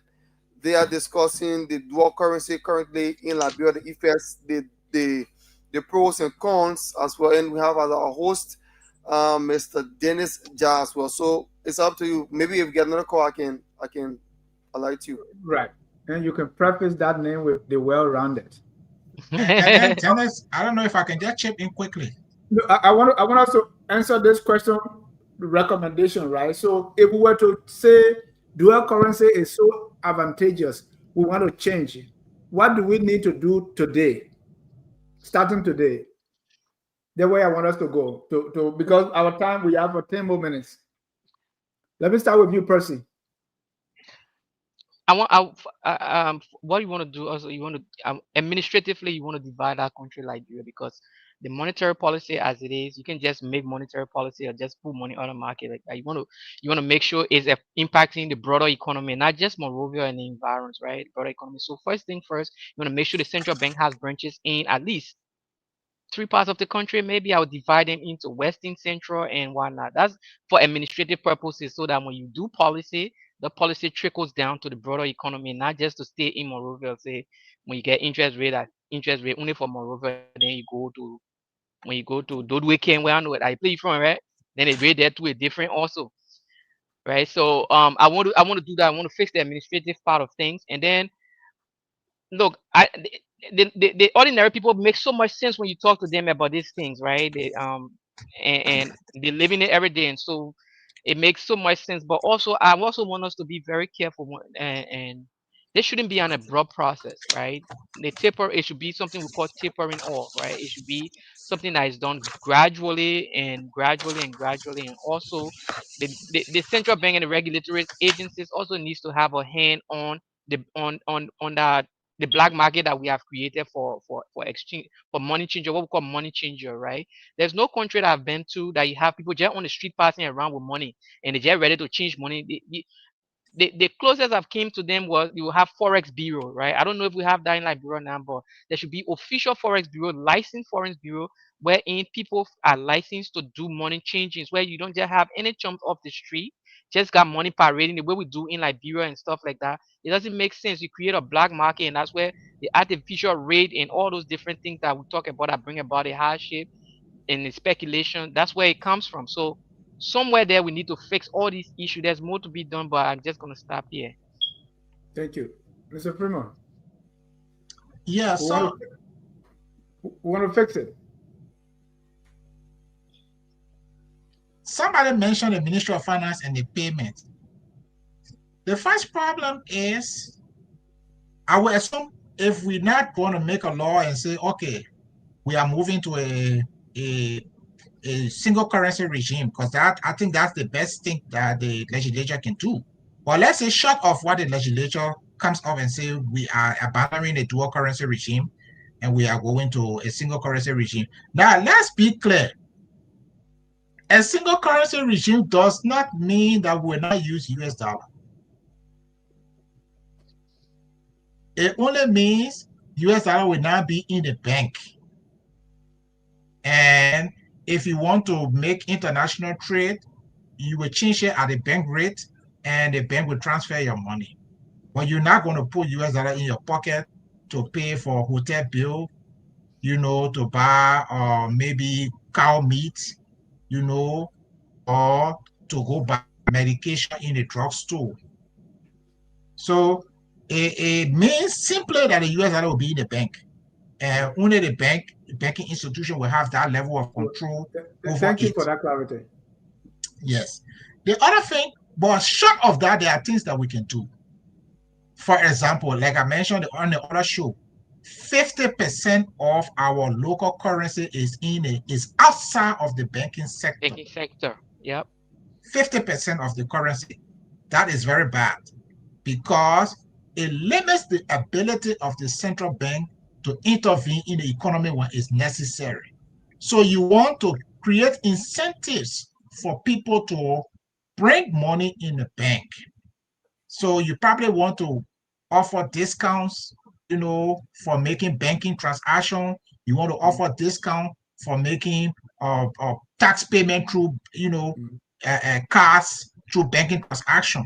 The other thing we can do is, I'm saying short of declaring that the Liberian dollar is a single currency, right? You can also limit what can be bought with US dollar. You can limit it. The central bank can do that through a regulation. Say, this is what we accept for US dollar. All other payments can be in Liberian dollars or so. They can do that, But if we don't do it, given how porous our borders is, if somebody is in Guinea and they are trying to get money from the Guinea central bank and they can't get the money, what can they do? They can always cross the border from Nima or from Lofa and come to Liberia and source the US dollar in Liberia, put it in the bag, and cross the border back. Mind you, Liberia population is 5.5 million or maybe 6. Sierra Leone is like 8 or 9. Ivory Coast is like, I think, 20 million. Guinea is like 15 million. So all those populations are much bigger than us. If those people decide to be slipping across the border and coming in Liberia and getting US dollar, we have a big problem. And the only way to solve that problem is to cut that whole US dollar business and say, okay, cut to the bank. So if you come from Guinea Conakry and you can look for money and you have to go to the bank, you know that you're going to have trouble getting that money out. Compared to you just go sit down in the market with a big plastic bag, give high rates, collect money, put it back in your bag, and slip across the border. So we are creating a situation where we are feeding Sierra Leone, Guinea, Ivory Coast with US dollar that we have no account over, no control, no accountability. These people can slip in and slip out anytime. So it is a terrible disadvantage. But you have, then it is commitment. For example, we've been talking about legislative salary for how long? For maybe 10 years or more, right? Right. They have not budged. We've been talking about government waste, like foreign travel and other things. Even the people who criticize Mr. Weir after they came and criticize Mr. Weir for foreign travel, they too have started carrying 40-man, 50-man delegation. We have been talking about supporting Liberian businesses. Honor Ellen, they have what we call the Private Sector Development Initiative. What happened with that money? People from finance ministry, people in the government took that money and didn't pay. When they left, George Weah came with a pro-poor development loan. George Weah people took that money and never paid. So you will have better control. If you have control over your currency, the central bank will guarantee it, and the central bank will control it in a much more productive manner than the maybe the regular government, because that side of government is filled with too much politics. So, but if they have to go through the central bank, there could be some limitation in, because the central bank is a bit independent. There could be some limitation as to how those resources are abused. But we have tried it with the private sector development initiative under Ellen. Up to now, some of these people have never paid. Pro loan, up to now, some of these people have never paid. So those are things that you can do. You can create an Thank incentive. you. It's one of the, just be the end on this, is one of the bigger problem, almost equal to the dual currency thing, is the fact that half of our currency is in the hands of the average citizen under the mattresses and places like that. We need to find a way to get those people to put that money in the banking sector. Thank you. And I understand everything you listed. What I'm sensing there is almost the same strategy that President Bwaka, issued, that, from today, the price of Becca will come down from this to this, right? Because I think your answer is based on, because you said there is no economic sense that this makes. But we talk about production, right? What economic tool can you use? This is what my research revealed. Let me put it on the screen for you. Number one, fiscal discipline first. Maintain predictable budget, reduce deficit, financing, etc. Strengthen the central bank credibility. Adopt clear monetary policy framework. Use interest rates. Blasty, blasty, blasty. Expand the Liberian dollar liquidity and save assets. Issue short-term treasury bills. Promote retail saving.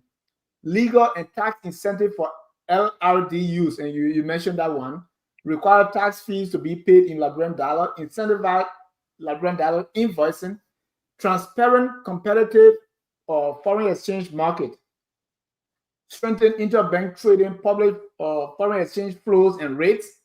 Digital payment infrastructure, because even the people who get the money under their bag, if they're supposed to use digital payment, that money got to be in the bank, so it will take them there.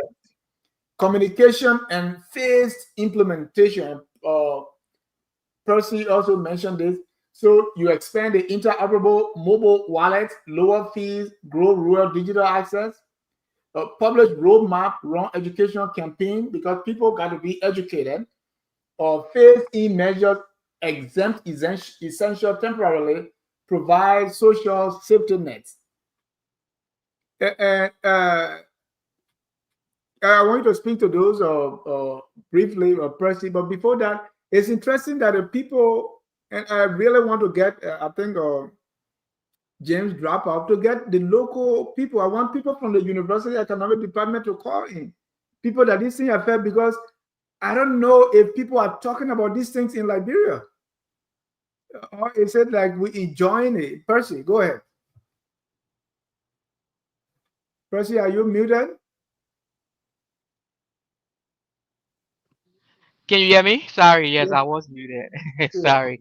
Yeah, indeed, people are talking about these things. The problem is who's listening? Are the leaders listening to these things? Did they get elected to solve these problems? That's the question there.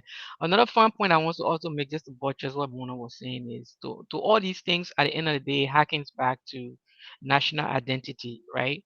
Like, as a country, we have to know who is a Liberian, who is a foreigner, who is an alien. We have to know these things. And it harkens back to identifying these people, because so in America you cannot open a bank account without an ID, without a social security number. You have to have all these things to go and open a bank account. So to get people to come into the banking, even though the money is outside the banking sector, yes, but to get these people to come to bring the money into the banking sector, we want to know who are they. We want to know who these people are bringing the money. What are the Guineans? What are the Liberians?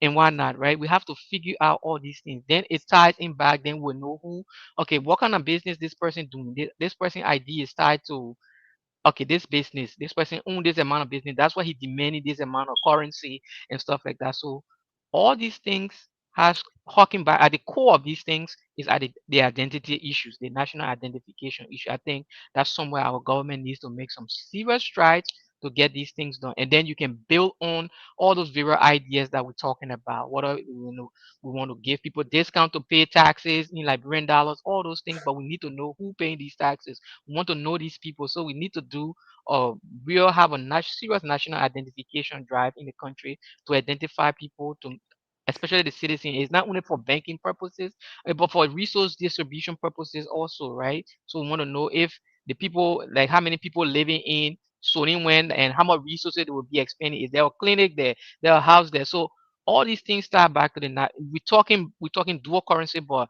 it all ties in to the national conversation also on dual currency, right? A national identification that has to do with banking, but also structurally the way the central bank looking right now is a Morovia centric institution, right? You can make policy from Morovia and expect it to trickle wherever, right? So you have to have a presence there so that if there is a, like the recommendation say you want to have monetary policy, when you enact monetary policy, it has to trickle down into the various economy. Where the central bank is not present in one county or Nimba, so how do these people that the policy affect, how do they get they have to come to Morovia, right? So you have to have a presence in this place, and that's why administratively I think you have to decentralize the central bank in a way that when the policy is made, it impact the broader economy, and not just for Morovia and its environment, but all over the country, so that our people can get integrated into the broader economy through that process also. So you don't just make policy for Morovia people, but for everybody in the country, right? So yeah. Mr. Primo. Yeah, I think some of the policies are in the control of the government. The question is, are they interested in doing it? For example, providing a little discount when people pay by way of bank accounts, check, or digital means. That is within the control of LRA. They can do it by tomorrow morning if they want to. Just how they came out with LPRC came out once morning and can say, okay, from tomorrow morning, LRA can say, okay, all those paid electronically or through check or through bank account will get a 2% tax discount or something like that. It can work. They can do it. But I mean, the will got to be there, Dennis. But I think when you have people who don't understand the gravity, to what extent this thing is affecting the library, like I'm telling you, you have fiscal policy, right? You have monetary policy. Fiscal policy is restricted by the government income they collect, the taxes and things, or it's restricted by how much loan. Monetary policy got no limits. So if you want to control your economy and you want to do something really great, you have to take a good look at your monetary policy, because that side of it got no limits compared to fiscal policy that is limited by government taxation and government ability to credit. So if you abandon that side of things, you're in a problem. When last central bank guaranteed loans for Liberian businesses? When last? You don't recall. I don't recall, because the only time they did it was when the government did it under fiscal policy by way of the private sector development initiative, or by way of the Propo development loan, but they were all done under fiscal policy. But by right, the central bank is in a better position to do it even on a much bigger scale. But if you abandon the monetary policy and continue with the US dollar that is controlled by the US government, and what can you say? You got nothing to say. So for me, some of these things are in their control. Right now, we got mobile money. What is the incentive for people to pay school fees by mobile money? That could be another way. Create incentives for people to pay school fees by mobile money. Maybe give school rebate in the taxation. For example, say if a school pays their money, their taxes by mobile money, we will give them a 5% rebate on the taxation, right? So the school will not tell the student everybody should pay by way of mobile money. So it trickles down. But do these people desire it? It doesn't look to me. They are more interested in covert operation money, traveling, how they call it, capacity bidding to Sierra Leone, capacity bidding to Guinea. Those are the things that they are interested in. But some of them, a lot of what they could do to improve the monetary policy side of things is within their control. They have just chosen not to do it. Mm-hmm. Thank you. Join us tomorrow, Friday. That's at 7:30 Eastern for Friday night debate. We're also going to have EULA. You know, there have been EULA starting their convention tomorrow. There have been some controversy surrounding that. Earlier, the board challenged the Liberian government for sidelining EULA. We're going to be discussing that. And last but not the least, also the vice president of EULA has been accused by other people for double dipping. They say you are part of a political party and you are also part of EULA, which is a pressure group on these political parties and government. So how are you doing it? So the EULA board passed a resolution saying we don't think there's anything wrong with it. So we're going to be interviewing the chairman of the board and other people from EULA to discuss all these things. Join us tomorrow at 7:30. It's a Fremont. At this time, we're going to wrap it up. We talk about the pros, the cons of dual currency, and also what are some of the recommendations for change. Your closing.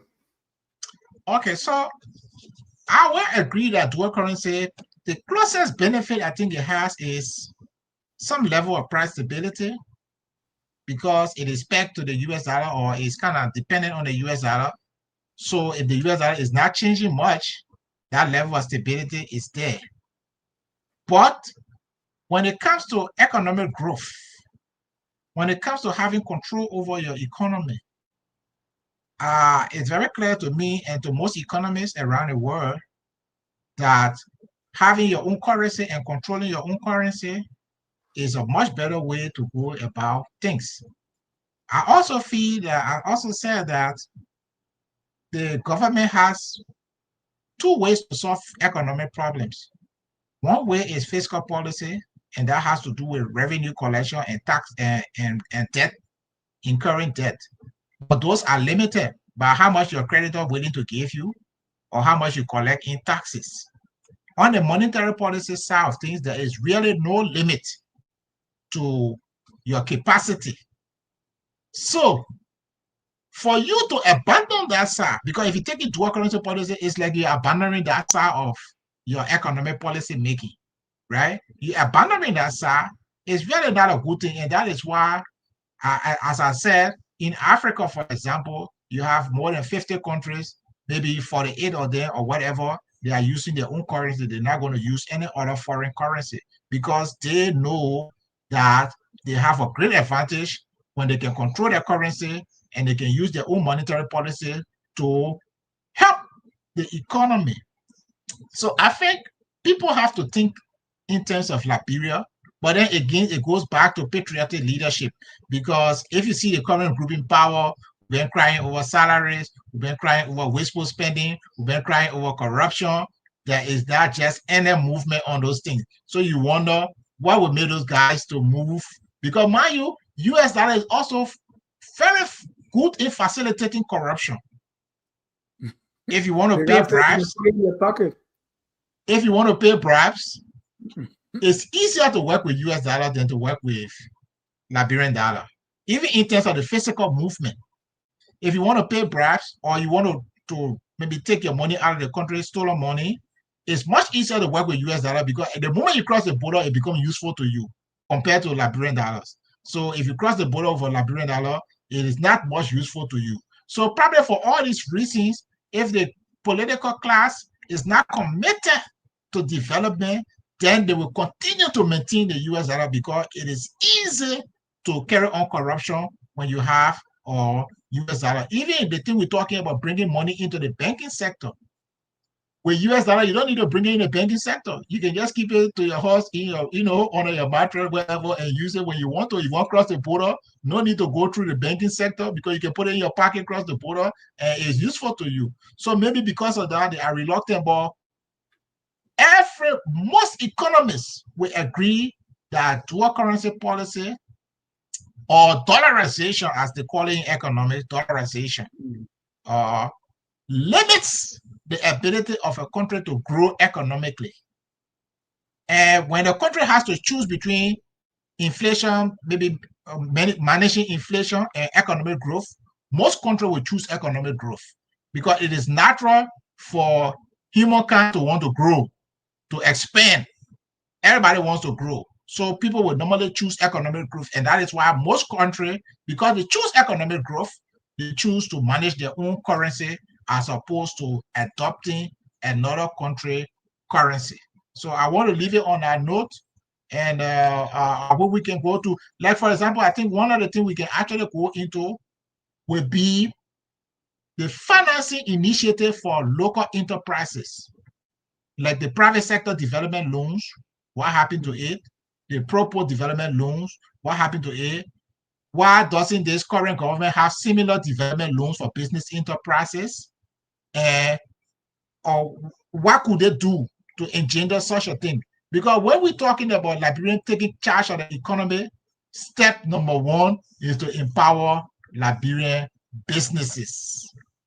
Okay, so we can look at some of those kinds of issues. I think they might be much more interested to the Liberian people who are doing businesses and what have you. Thank you. Well, thank you for tonight. I want to thank our viewers for watching and our friends at Kear Radio. Until then, we close with a song that says, "We are all Liberians." Have a good night and God bless you.